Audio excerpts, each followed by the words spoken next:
Does the name Montfaucon mean anything to you? Sure, it was the most grisly spectacle in Paris until the Revolution. A public toilet? Montfaucon was the place of execution for many thousands. A dark temple of death, with row upon row of arches, each one framing a grim exhibit. Scores of rotting corpses swung on creaking rope, while the crows devoured their flesh. That explains the image of the hanged man. I found a reference to Montfaucon in Ireland, in a village called Lochmarn. Lochmarn? That's where Pegram was digging. That's right. He'd left the excavation before I arrived. Where was the site of Montfaucon? To the northeast, near the Canal Saint-Martin, but there's nothing there now. The old gibbet was torn down during the Revolution. Do you know Pegram well? Not really. I met him at a conference. I would have liked to talk to him in depth, but I didn't have time. When was this? Oh, back in the summer, July, I think.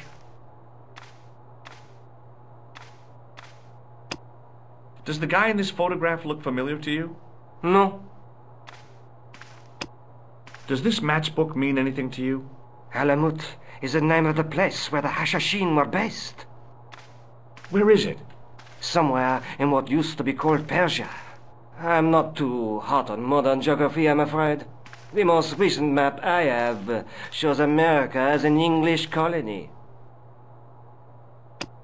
What do you make of this ID card? Nothing. Take a look at this nose, Labinot. It really doesn't interest me, Georgie. What does this tissue mean to you? Nothing. No. Do you recognize this white powder, Andre? No. What do you make of this tool? Interesting.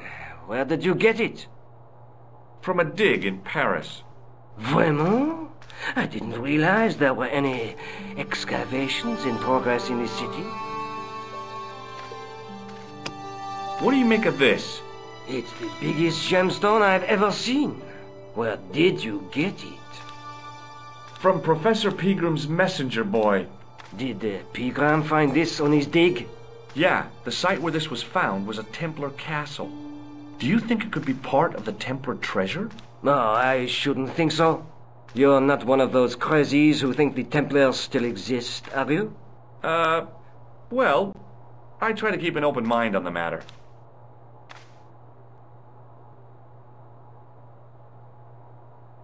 I'd like to shake you by the hand, Andre. Not now, Georgie. Thanks for your help, Andre. You're welcome.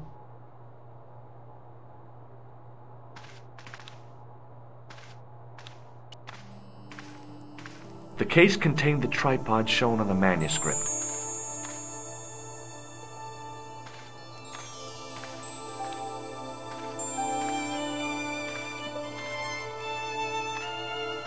Pardon me. Oui, monsieur? Can you give me any further information about the tripod? Certainly, monsieur. It's infamous. That tripod, that belonged to John Dee. What's the importance of John Dee's tripod? Dee was the most famous escapologist of the 16th century. The Houdini of his time. Don't you mean alchemist? Escapologists use ropes, chains, and handcuffs, not tripods. Well, whatever it was, that is the tripod he used in his experiments. What kind of experiments did John Dee perform with his tripod? Oh, the usual.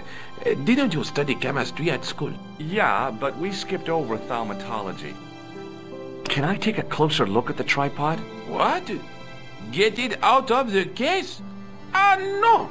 That tripod is protected by a sophisticated surveillance system. How sophisticated? A painfully loud alarm bell. How is the alarm bell triggered? By the slightest pressure on or movement of any part of the case wherein that tripod is situated. It strikes me that to call your alarm system sophisticated is, well, stretching the truth a little. It has never failed yet. The sophistication is in its simplicity. Do you know anything about the Knights of the Temple? No, sir. Not a sausage. The sign on the tripod says it was found at a Templar preceptory. It does? Yeah. It doesn't mention John D. at all. Most remiss. You don't know anything about the tripod, do you? No, I don't. I never had much of a start in life, you see. I owe what little education I gained to my uncle. He was an optician, but he also doubled as the village school teacher. He taught me the alphabet. Wait, 19 letters of it. The bottom row of the chart was too small even for him to read, so he left them out. Why don't you start over and enroll for adult education? You know, I never thought of that. Do you think if I studied hard and did all my homework, I could be a professor of history? At your age? Dream on. Do you know anything about medieval manuscripts? Not me, monsieur. I am no scholar, though people often mistake me for one. It is the uniform, I guess. They see the clothes. They are impressed. And they ask you to park their cars? They ask me to park the... No. They assume I am an authority on the exhibits in my care. Whereas you know next to nothing about history. Of course not. All I am saying is, I am no scholar. Not like Monsieur Lobineau. No. I found this gem at a medieval site in Ireland. That means nothing to me, monsieur. How did you manage to get this job? I had the right qualifications. A military manner, squeaky shoes, and an irrational hatred of children. Thanks for your help.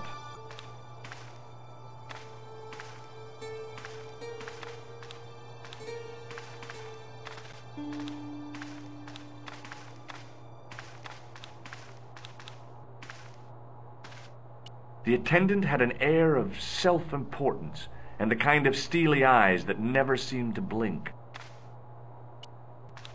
A metal rod attached to the wall was connected to the window.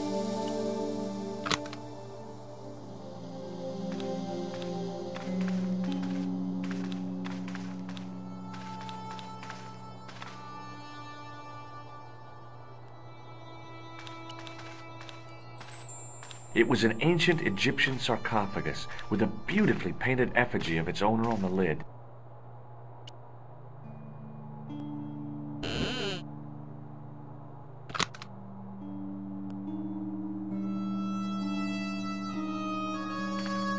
It is closing time, Monsieur Lobineau.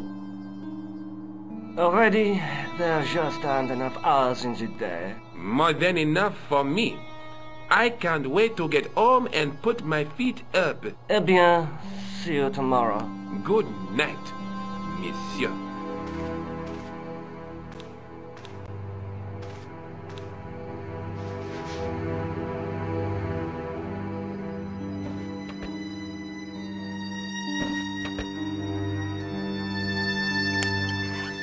Quit fooling around, you moron! Get your ass over here and bring that flashlight!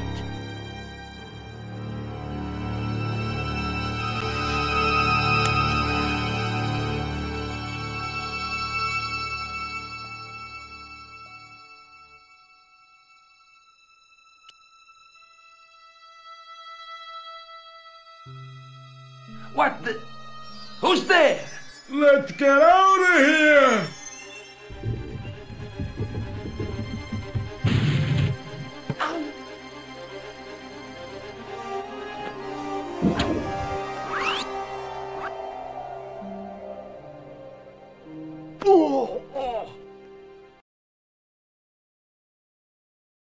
And when I woke up, I was at the police station. Luckily, I managed to persuade Rosso I was innocent. Poor Georges. What a mess. I bungled the whole thing. I don't think so. You made a pretty good job of distracting those two crooks. Yeah, but the killer got away with the tripod. No, he didn't. He's not the only one who can dress up in costume. You mean it was you who stole the tripod? Oh, hell, Nico. I could have been shot.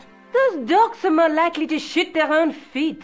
I just wish you'd told me your plans. We're supposed to be in this together. And how come you dressed up like a pantomime cat? Don't sulk, Georgie, please. Oh, rats. And don't call me Georgie. Oh, I really thought you'd be pleased.